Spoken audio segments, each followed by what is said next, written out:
అండి, welcome to మన vision.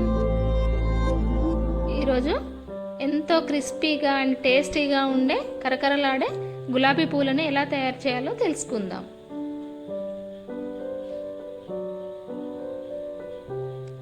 ముందుగా ఇక్కడ ఒక బౌల్ తీసుకొని దానిలో 1 కప్ మైదా పిండి తీసుకోవాలి. ఇదే క్వాంటిటీలో 1 కప్ బియ్య పిండిని కూడా తీసుకోవాలి.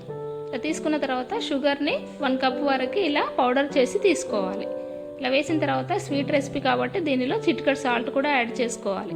ఇదంతా కూడా బాగా మిక్స్ చేసుకొని అంతా కలిపిన తర్వాత దీనిలో కొద్ది కొద్దిగా వాటర్ వేసుకుంటూ ఉండలు లేకుండా బాగా కలుపుకోవాలి.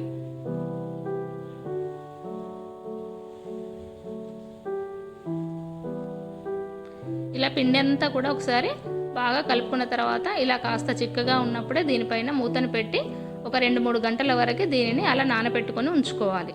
పిండి ఎంత ఎక్కువగా నానితే గులాబీ పూలు అంతా బాగా వస్తాయి. పిండినంతా కూడా మరీ లూజ్గా కాకుండా మరీ టైట్గా కాకుండా ఈ కన్సిస్టెన్సీ వచ్చే వరకు కలుపుకొని పక్కన పెట్టుకోవాలి.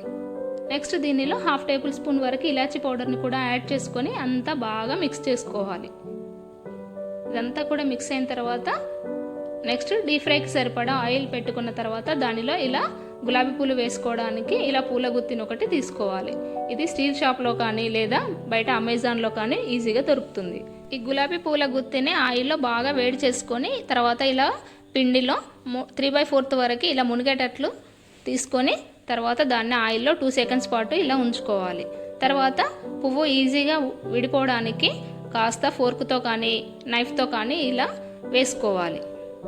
ఇలా వేసుకున్న తర్వాత దానిని 1 నిమిషం ఫ్రై చేసుకొని తర్వాత ఆయిల్ నుండి సపరేట్ చేసుకోవాలి. ఇలా ఈజీగా ఫ్లవర్ వచ్చేస్తుంది. నెక్స్ట్ ఈ పూల గుత్తిని అదే మరుగుతున్న ఆయిల్లో కాసేపు వేడి కానివ్వాలి.